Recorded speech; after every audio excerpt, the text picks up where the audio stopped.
Hello, I'm Courtney Steerwalt, Indiana 4-H Animal Science Extension Specialist. Today I'm joined by Kara Harbison, who is the Indiana 4-H Online Extension Specialist. The purpose of this video is to help 4-H members and families properly identify their horse and pony projects as well as Llama and Alpaca in the 4-H online system. As a reminder, all information for those that plan to attend the Indiana State Fair must be inputted into the 4-H online system by May 15th. Please remember to always refer to your local county extension office for county-specific information. Before we get started, we would just like to remind you that in order to be properly identified in the 4-H online system, horse and pony, llama and alpaca must have a color picture by May 15th. Again, to exhibit at the Indiana State Fair, pictures must be inputted for horse and pony, llama and alpaca by May 15th. Without further ado, I will turn it over to Kara, who will assist us in walking through the steps to ensure your animals are properly identified in the 4-H online system. Okay, you will visit v2.4honline.com just like you did when you did your enrollment. You'll log in with your 4-H online credentials for your family account.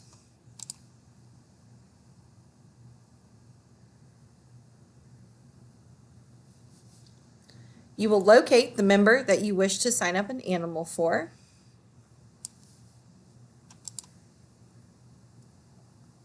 And then you'll navigate over here to the left side and click on Animals.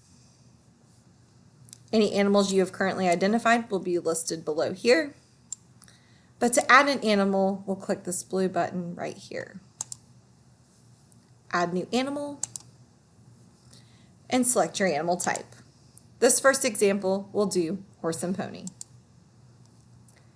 You'll see that it was requiring a name. Please enter the name of your horse.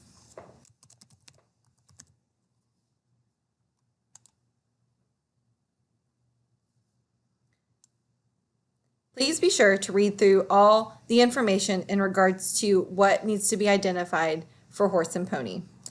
Also, please be sure to refer to your county extension office for further instructions. Once you've read through all the information, click Show Questions.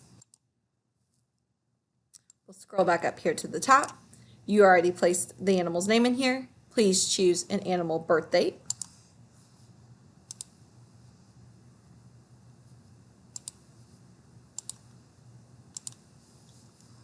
The breed,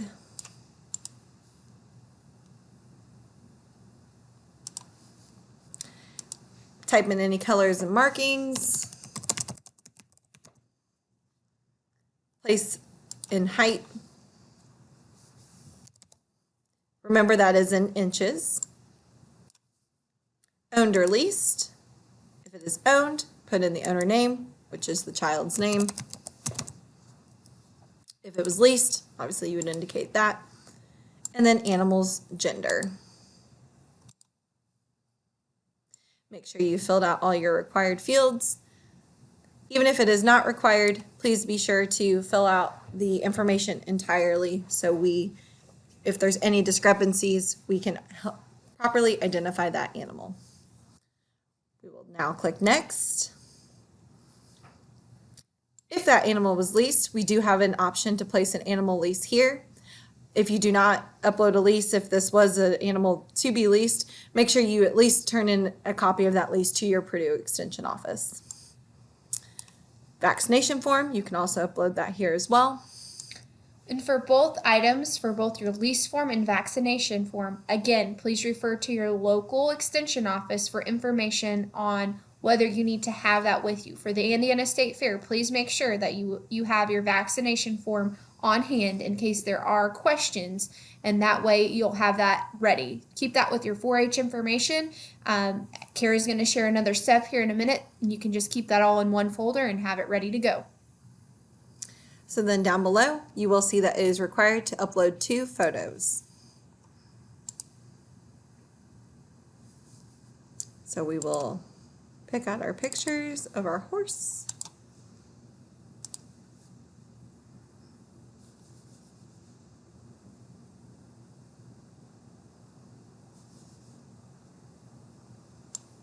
And we'll upload another photo. Now in my example, I only have one photo, but it is good practice to show a couple different angles of that horse. We have that uploaded, and then I will click next. And then you get a confirmation page to see all the information you've put in.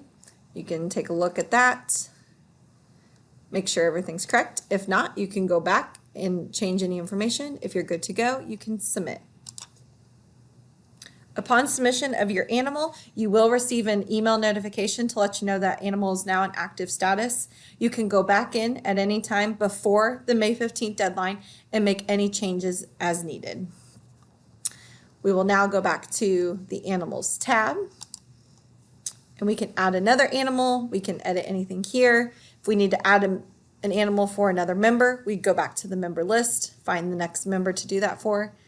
Do note that with animals, they are automatically co-enrolled. So because this animal is under chance, we wouldn't need to enter that animal under the next person because they are automatically co-enrolled. I will go ahead and add a llama though for our example today. So I'm going to add another animal, add new animal, animal type is llama and alpaca. Again, asking for the name for this llama or alpaca.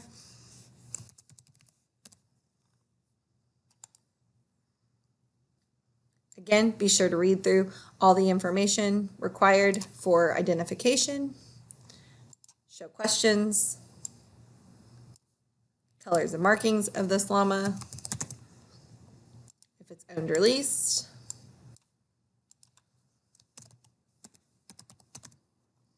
and the animal's gender. I'll click next.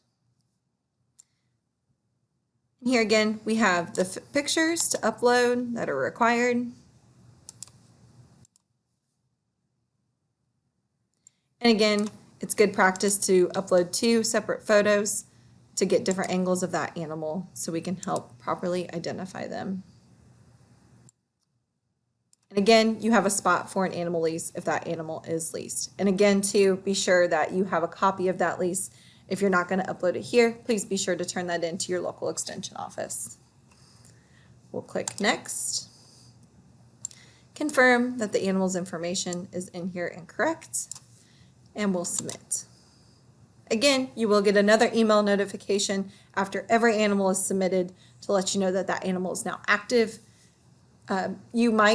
Good practice would be to print that email and keep that in your personal records. So if there's ever a question, you have that on file.